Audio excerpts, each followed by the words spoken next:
Mercedes endured a difficult Japanese Grand Prix weekend last time out, finishing 7th and 9th respectively, positions which are beginning to become all too familiar to the team and its drivers this season, with them now having been overtaken by Aston Martin in the pecking order thanks to their upgrade package introduced during the Japanese Grand Prix weekend. And while they may be experiencing major headaches on track this year, their biggest obstacles are being fought away from the circuit back at their factories across Brixworth and Brackley, with their now well documented discrepancies between the load and downforce seen in their simulator differing to that being produced out on the tracks across the opening 4 rounds of the 2024 F1 season. It's a major issue which has plagued them over the past 3 years. But over the Japanese Grand Prix weekend, team principal Toto Wolff made some extremely discouraging remarks to how major of an issue this has become for the team, with him having revealed that the W15 has an additional 70 points of downforce over that of their predecessor, the W15, in their simulations. But this simply doesn't show up at all when out on the real tracks. Now, to quickly establish for all of you interested in, well, how much lap time 70 points of downforce kind of equates to, well, that's extremely difficult to even begin to quantify, and I'm not going to lie to you guys on that point. I've done ample research online, and the conclusion I've come to is that for each team up and down this grid, 1 point of downforce can, and most likely does, equate to something totally different. But from the way in which Toto spoke about these 70 points of downforce that has seemingly vanished from sim to the real world, we can quite easily believe it to be something that isn't of a small consequence. It's probably a sizable amount of lap time lost throughout certain corners. But for anyone out there watching this video that wants a bit of a better understanding or a more generalized overview over what 1 point of downforce equates to, here is an explanation on the screen right now from an aerodynamicist. So I think you can see it is a sizable problem for any team to find out, and then to secondly have to try and find the solutions to this problem and then be able to utilize these vanishing 70 points of downforce through certain high-speed corners. I couldn't begin to imagine how you would go about that process, and you can only hope that the team does. But from what we've seen over the past 3 seasons, I wouldn't count on them having that knowledge. And one more point I would love to clear up before we move on is that this 70 points of downforce that they refer to is only being measured in one particular high-speed corner in Melbourne.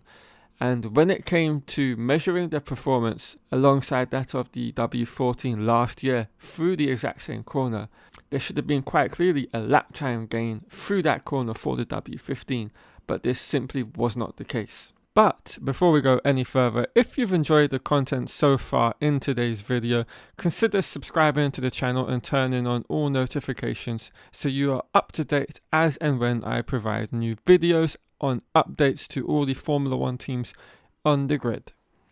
Right, back to the video. And further to this all, the team have seemingly finally admitted that with this generation of quite understandably complex interactions between that of an aerodynamic and mechanical balance, as well as throwing into that mix the correlation issues, how they have been previously following a certain trajectory, as Toto Wolff put it, has been wrong, and it didn't yield the team in finding the right solutions to these correlation issues. He went on to state the car is so complex in terms of aerodynamic and mechanical balance, as well as correlation. We have followed a certain trajectory in recent years, but without finding a full solution. So we got to the point of saying, okay, we have to do something different, because by measuring the downforce with our sensors and pressure taps, we have 70 points of extra downforce in a particular curve in Melbourne compared to last year, but we don't see that in lap time.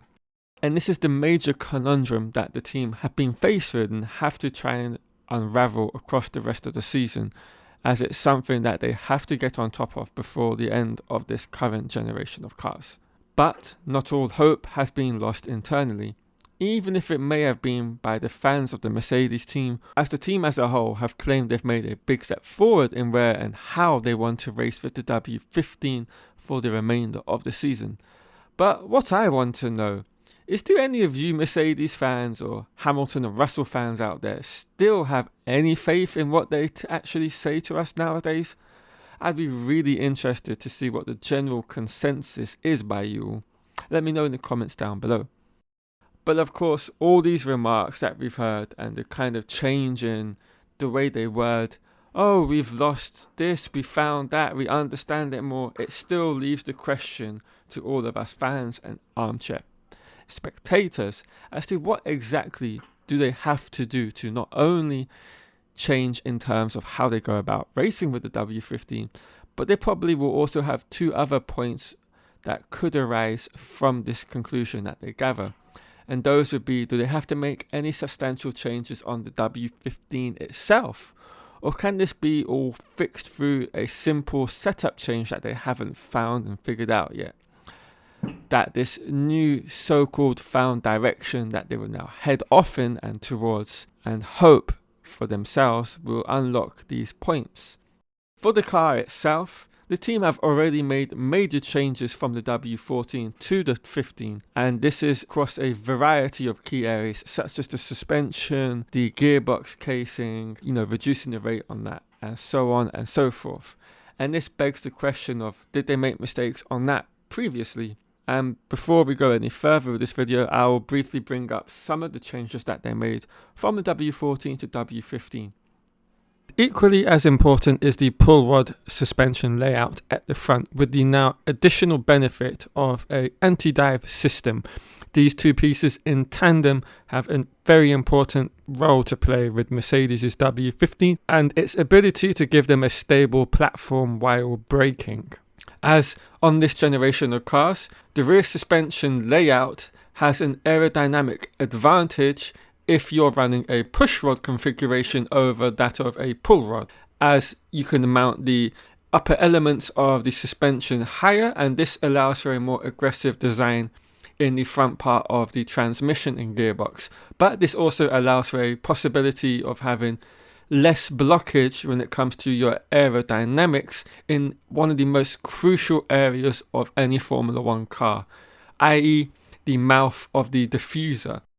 And this leaves room for many new avenues of development and further potential to be extracted from that area. But of course, it isn't just the suspension that plays a role in this outcome. The floor itself and its design is also an important factor in this process. If we were to compare the floors of both Mercedes and Red Bull, they would be dramatically different, I would suspect. And we had a very good look at that last season, thanks to both teams having their floors exposed over the Monaco Grand Prix weekend. And what we gathered from that was the sheer amount of detail that is lacking on all of the cars in comparison to Red Bull. And of course, this includes Mercedes. As you can see from the two pictures on screen now, there is a level of detail seen on the RB19's floor, and this can only have improved going into this season. That is just miles above anything else that any of the teams have been able to do. And I believe this is another reason for the dramatic difference between all of the teams when it comes to race pace. They have that stable platform that enables them to have the downforce level they want throughout every phase of the corner. And this is a mysterious characteristic that the Mercedes team have to figure out and get on top of.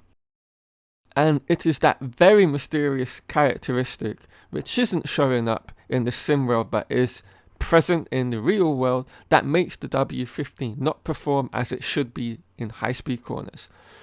Right guys, that's the video. Hope you've all enjoyed it. If you have, leave a comment down below and I'll catch you in another video.